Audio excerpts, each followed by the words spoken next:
আসসালামু আলাইকুম রহমতুল্লাহ। বাউলদের ধর্মবিশ্বাস এটাকে কাটিং দেওয়া হলো এখানে। যদি পরিপূর্ণ ভিডিও দেখতে চান তাহলে ইউটিউবে ওহির পথের 126 নং ভিডিওটা দেখুন। বাউল সাধনা সম্পর্কে আমাকে মাফ করবেন, এমন কিছু কর্মকাণ্ড তাদের আছে যেগুলো আমি না বললে আপনারা বুঝবেন না, বলতে হবে, আমাকে একটু বেহায়া হতে হবে। আমাদের দেশে মানুষ জানে না, অনেকে ম্যাক্সিমাম লোক।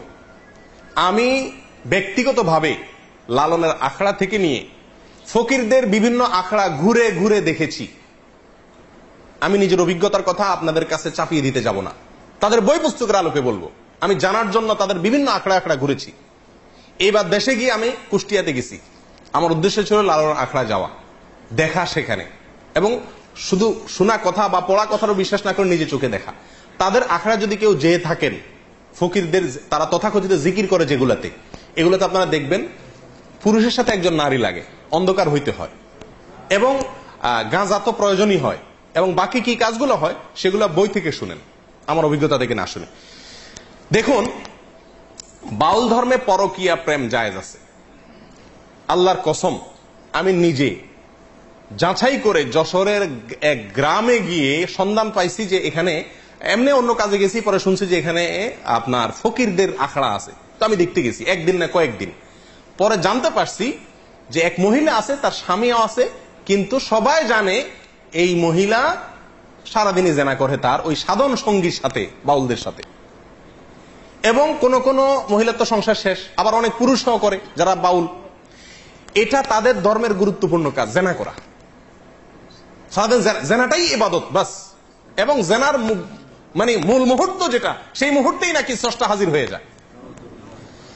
প্রিয়দিনী ভাইরা, বাউলরা মনে করে, আপনারা হয়তো অনেকে প্রথম শুনছেন, শুনে রাখেন, বাউলদের দৃষ্টিতে মানুষের শরীরের বিভিন্ন রোগ বালায় বারো হওয়ার জন্য একটা বিরাট বড় ওষুধ হলো মেয়েদের রজ পান করা।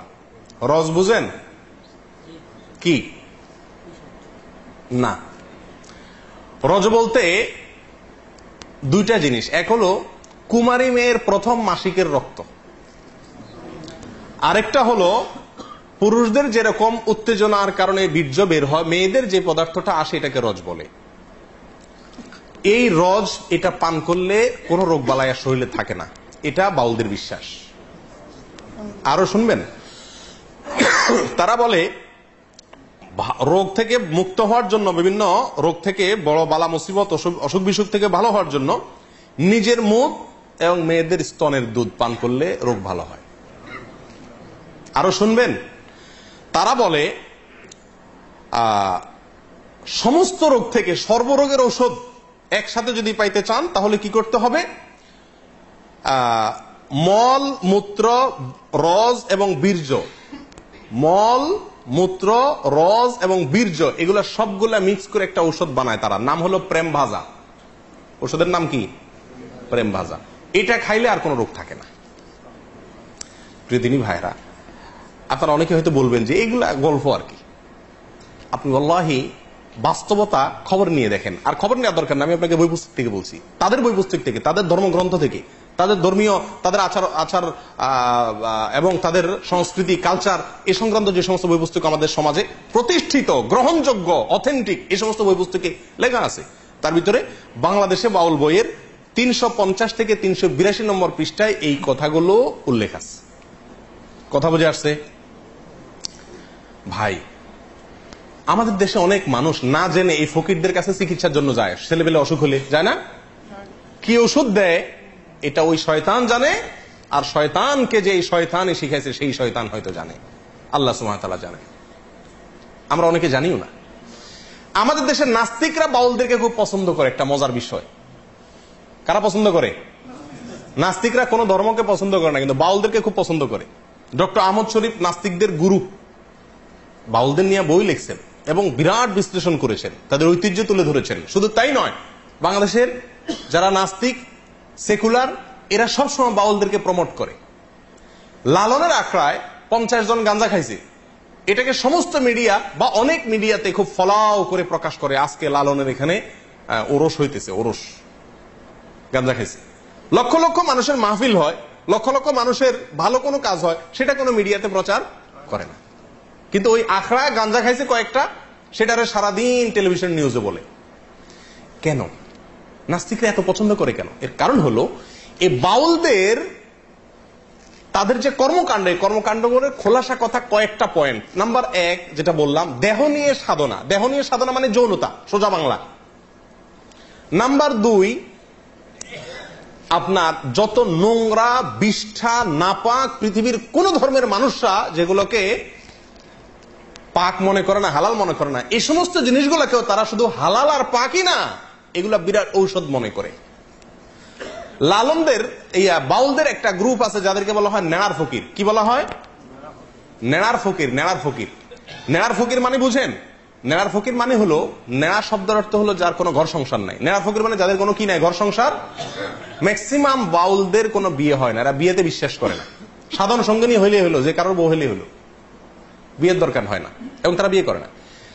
তাদের মূল কথা হলো ইসলাম পালন করার জন্য মক্কাতে যাওয়ার দরকার নাই, মদিনা যাওয়ার দরকার নাই, আল্লাহ রাসূল সব এই দেহের ভিতরে আছে, শুধু দেহ নিয়ে সারাদিন পড়ে থাকলে চলবে। ধর্মীয় যত কর্মকাণ্ড, আচার অনুষ্ঠান, আমল, ইবাদতের কথা কোরআন সুন্নাহয় বলা আছে, এর কিচ্ছুর দরকার নাই। এগুলা সবগুলা নাউজুবিল্লাহ মানুষের বানানো। তাহলে কি করতে হবে? শুধু সারাদিন এই দেহ নিয়ে পড়ে থাকতে হবে, ঘর সংসার বাদ দিয়া মাতলামি করতে হবে, ভিক্ষা করে বেড়াইতে হবে, বাস। তাহলেই স্রষ্টাকে পাওয়া যাবে। এর ভিতরেই স্রষ্টা আছে, মানুষই স্রষ্টা, অন্য কথা বলতে গেলে। এ হলো বাউল ধর্মের খোলাসা কথা। নাস্তিকরা যেহেতু বাংলাদেশে মানুষের ধর্মীয় আচার, মসজিদ, মাদ্রাসা সহ্য করে না, এরাও একই। এই জন্য নাস্তিকরা এদেরকে খুব কি করে, পছন্দ করে। বাউলদের ধর্মে, বাউলদের বিশ্বাসে বৈরাগ্যতার বিরাট বড় অবস্থান। নবী সাল্লাল্লাহু আলাইহি ওয়াসাল্লাম বলেছেন, লা রুহবানিয়াতা ফিল ইসলাম। ইসলামে কোনো বৈরাগ্যতা নাই। আল্লাহ সুবহানাহু ওয়া তাআলা কোরআনে কারিমে বৈরাগ্যতা, যে বৈরাগ্যতাকে আগের যুগের বিভিন্ন জাতিরা নিজেদের ধর্মীয় কাজের অংশ বানিয়ে নিয়েছিল, আল্লাহ সুবহানাহু ওয়া তাআলা তাদের সমালোচনা করেছেন। রুহবানিয়াতান নিবতাদাউহা মা কাতাবাল্লাহু লাহা। এই রুহবানিয়াত বা বৈরাগ্যতা, সংসার বাদ দিয়া ওই বৌদ্ধদের মতো এক কালার একটা কাপড় পরে, লম্বা চুল রেখে, গোসল নাই, পরিষ্কার নাই, নোংরা, আবর্জনা, ময়লা, এই অবস্থায় সময় পার করা, পাগলামি ছাগলামি করা, এটাই হলো জীবন। এটাই বলে বৈরাগ্যতা। এই বৈরাগ্যতা আপনার বাউলদের গুরুত্বপূর্ণ একটা আপনার তাদের গুরুত্বপূর্ণ একটা কালচার হলো কি থাকা, বৈরাগী হয়ে থাকা। কি থাকা? তারা কোনো সমাজের সাথে মিশতে চায় না। বাউলদের জৈবিক প্রয়োজনে তারা সাধারণ সঙ্গীর সাথে মিশে, সেটা তো ঠিক আছে, ভিক্ষা করে খায়, সেটা তো, এবং তারা নিজেদেরকে বলে আমরা মুক্ত পুরুষ, আমাদের কোনো সমাজের কোনো বন্ধন নাই, আমরা সমাজের কোনো বন্ধন মানি না, যেমনে মনে হচ্ছে এমনি চলি, পাগলের মতো। বুঝে আসছে কথা? এদের হাজার হাজার যে গানগুলো আছে, এই গানগুলো সম্পর্কে আগেও আপনাদেরকে কিছুটা ধারণা দিয়েছি, এখনো বলছি যে এই গানগুলোর সবগুলাই হলো যৌনতা নির্ভর, এবং যৌনতার বিভিন্ন কৌশল, কলা কৌশল, বিভিন্ন পদ্ধতি, সময়, ক্ষণ ইত্যাদি, এগুলো সবই সমস্ত গানে বাতানো আছে। সুধীর চক্রবর্তী নামে বাংলাদেশে একজন লালন গবেষক আছেন, বাউল গবেষক আছেন। এই ভদ্রলোকের একটা বই আছে, এই বইটার নাম হলো গভীর নির্জন পথে। এই বইয়ের 14 নম্বর পৃষ্ঠার প্রথম সংস্করণে উনি লিখেছেন যে বাউলদের গান বুঝতে হলে তাদের পরিভাষা বুঝতে হবে। তারা বলবে একটা, উদ্দেশ্য আরেকটা, সাধারণ মানুষ সবকিছু বুঝে না। তো উনি উপমা দিতে গিয়ে বোঝাইছেন যে, যেমন আমাবস্যা মানে নারীর ঋতুকাল, যখন মাসিক হয় ওইটা আমাবস্যা। লালনদের কোনো গানে যদি আমাবস্যা হয় তাহলে বুঝবেন নারীর ঋতুকালকে বোঝানো হচ্ছে। বাঁকা নদী মানে হলো স্ত্রীর যৌনি, কুমারী মানে কাম, লতা মানে সন্তান, চন্দ্র সাধন মানে হলো মলমূত্র পান। এরকম তাদের বিভিন্ন ভাষা আছে, পরিভাষা আছে। এগুলো আমার বক্তব্য নয়, সুধীর চক্রবর্তীর বক্তব্য। বইয়ের নাম গভীর নির্জন পথে, পৃষ্ঠা নম্বর 14। তাহলে একটা ধারণা পাইছেন তো বাউলদের কর্মকাণ্ড সম্পর্কে? আচ্ছা, এখান থেকে আমরা জানলাম যে তারা বৈরাগী, সংসার ধর্ম চায় না, আগলামি পাগলামি করে। এ হলো তাদের জীবন। বিকৃত আপনার যৌনাচার, বিকৃত যৌনাচার আর অসামাজিক জীবনযাপন, এগুলা হলো পাগলামি। এটা হলো বাউলদের কর্মকাণ্ড। 4 যুগের উপর হায়াতুল মুরসালিন নামে তার জন্য, তার সেই জন্য কয়, যে নবী আজ সঙ্গে তোরে চিনে মন তার দাওনা ধরো, লালন বলে পরের কারো সাথ যদি রয়, নবী না মানে যারা মুআহেদ কাফের তারা, সেই মুআহেদ দায়মাল হবে বেহিসাব দোজখে যাবে, আবার তারা খালাস পাবে লালন কয় মোর কি হয় জানি। এটার শেষ লাইনটাতে বোঝানো বলা হচ্ছে যে নবীরে অস্বীকার করলে তারা কাফের। লালন বলতেছে দোজখে যাবে বলতেছে, তো এরা দোজখে সাহবে আবার চলে আসবে জান্নাতে। কাফেররা অনন্ত অসীমকাল জাহান্নামে থাকবে না নবীর অস্বীকার করলে। আর সে বলতেছে কি আবার তারা খালাস পাবে। তার গানে বলতেছে এরা আবার কি পাবে, খালাস। দেখেন শুধু ফতোয়া দিচ্ছে না, কে জান্নাতে যাবে কে জাহান্নামে যাবে, কি হবে না হবে, কে আল্লাহ কে রসুল সব সে বলতেছে। এ হলো এদের ধর্ম। পৃথিবী ভাইরা, এদের কালিমা, লালনদের এই বাউলদের কালিমা আছে। এদের কালিমা কি জানেন? এদের কালিমা সম্পর্কে ধারণা নেওয়ার জন্য শুনেন তাহলে। সুধীর চক্রবর্তীর ব্রাত্য লোকায়তন বইয়ের, ব্রাত্য লোকায়ত লালন বইয়ের 2য় সংস্করণে 4 থেকে 95 নম্বর পৃষ্ঠায় আছে যে লালন শাহর অনুসারীদের মধ্যে একটা অংশ একবার 1986 সালে সরকারের পক্ষ থেকে লালনের আখড়া এটার তদারকি করার জন্য কুষ্টিয়া ভার্সিটির একজন প্রফেসরকে সরকার দায়িত্ব দিয়েছে যে আপনি লালনের যে আখড়াটা আছে, যেটা মাজার বলে, এটা আপনি দেখাশোনা করেন, এখানে যা যা লাগে আপনি করেন। তখন তিনি ওখানে কোরআন খানের ব্যবস্থা করছে, ওই যে মাজারে যেগুলো হয় বেদাতি কাজ, তো কোরআন খানিটা নিয়ে এগুলোর ব্যবস্থা করছে। ইসলামিক কিছু কাজ কাম চালা দিছে, ওয়াজ মাহফিল কোরআন খানি এগুলো চালা দিছে। দিলে তখনকার কুষ্টিয়া জেলা প্রশাসকের কাছে যে তাদের একটা দল 1986 সালে, এই ঘটনা লেখা আছে কোন বইতে বলছিলাম, সুধীর চক্রবর্তীর লেখা ব্রাত্য লোকায়তন লালন 4 থেকে 95 নম্বর পৃষ্ঠার ভিতরে এই ঘটনার উল্লেখ আছে। এখানে আপনার এরা যায় ইয়ের কাছে, জেলা প্রশাসকের কাছে বলতেছে যে আমাদের এখানে লালনের এটা হলো আমাদের মক্কা মদিনা, এটা হলো আমাদের তীর্থভূমি, এখানে কোরআন তেলাওয়াত মুসলমানদের কর্মকাণ্ড এটা দারুণ অপমান আমাদের জন্য। আমাদের ধর্ম ইসলামও না হিন্দুও না, আর আমাদের কালেমা ভিন্ন। কি তোমাদের কালেমা? তারা বলে যে আমাদের কালেমা হলো লা ইলাহা ইল্লাল্লাহ লালন রাসূলুল্লাহ। বই নম্বর বললাম, পৃষ্ঠা নম্বর বললাম, সালের কথা বললাম, এবং একটা বই নয় 4-5টা বইতেই এই একই ঘটনার পুনরাবৃত্তি উল্লেখ আছে। প্রিয়দিনী ভাইরা, এই হলো বাউল ধর্ম, এ হলো লালনদের ধর্ম, এ হলো ফকিরদের ধর্ম। এর সাথে ইসলামের কোন ন্যূনতম সম্পর্ক আছে কিনা এটা বোঝার জন্য কোনো আলেম হওয়ার, কোনো পণ্ডিত হওয়ার, কোনো শেখ হওয়ার, মুফতি হওয়ার প্রয়োজন নেই। সাধারণ মানুষই খুব সহজে বুঝতে পারে যে এদের এই সমস্ত জীবনাচারের সাথে, এই সমস্ত বিশ্বাসের সাথে ইসলামের ন্যূনতম কোনো সম্পর্ক থাকতেই পারে না।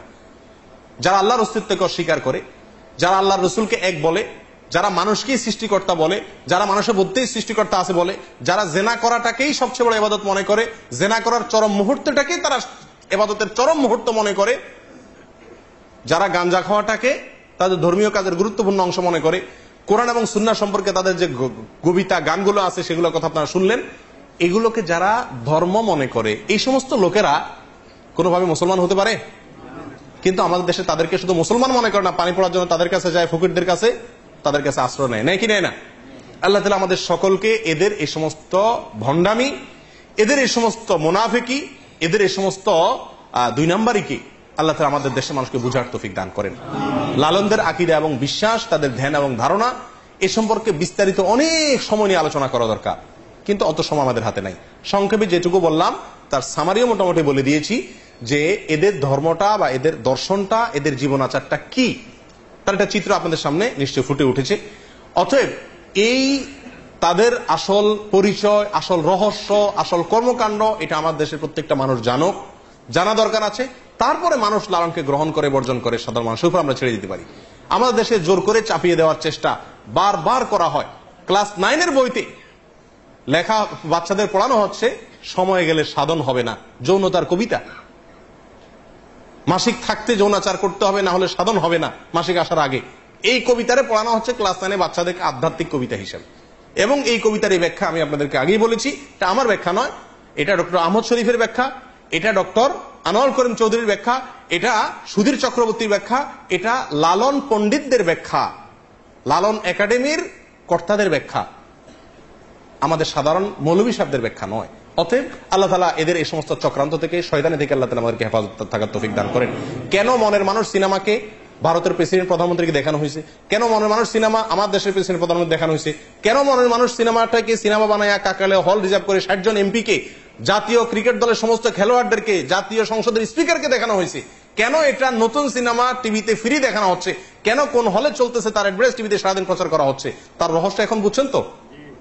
এটাকে একটা ধর্ম, এই ধর্ম বাংলাদেশে প্রতিষ্ঠা করতে চায় কিছু লোক, কিছু নাস্তিকরা। আল্লাহ তাআলা আমাদের চোখগুলাকে খুলে দেওয়ার তৌফিক দান করেন, আমরা যেন চোখগুলা খুলতে পারি, বুঝতে পারি। ওমা তৌফিক ইল্লা বিল্লাহ। আসসালামু আলাইকুম ওয়া রাহমাতুল্লাহ।